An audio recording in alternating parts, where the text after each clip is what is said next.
Hey everyone, welcome back to my channel. আমি এখন প্রতিদিনই প্রায় তোমাদের সাথে যেই মিনি ব্লগগুলো শেয়ার করছি সেগুলো কিন্তু পুজোর অনেক আগের মিনি ব্লগ। যেমন এই মিনি ব্লগটা হচ্ছে তোমাদের আগস্টের 26 তারিখ। তখন আমি বেশ কিছুদিন আমার মায়ের কাছে গিয়েছিলাম। আর তোমরা তো সবাই জানো তখন কি পরিমাণে বৃষ্টিটাই না হচ্ছিল, কিন্তু 26 তারিখ আকাশটা খুব সুন্দর লাগছিল দেখতে। এমনকি মেঘগুলো এত সুন্দর করে ভেসে ভেসে যাচ্ছিল যে আমি ভিডিও না করে থাকতেই পারলাম না। নিচে এসে বাবার এই ফটোটা দেখতে পেয়ে আমি একটু ভিডিও করে নিলাম। আর সেদিন একটু বেরিয়েছিলাম, তো বাড়িতে আসার পথে টুকটাক কিছু খাবার দাবার নিয়ে এসেছিলাম।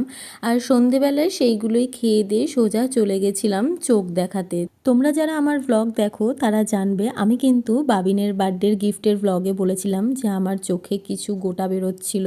আর ডাক্তারের কাছে গিয়ে জানতে পারি যে আমার চোখে ইনফেকশন হয়েছে, তাই খুব সাবধানে থাকতে হবে। আর সেই কারণেই অনেকটা ভয়, মন খারাপ আর অনেকগুলো ওষুধ কিনে বাড়ি ফিরলাম।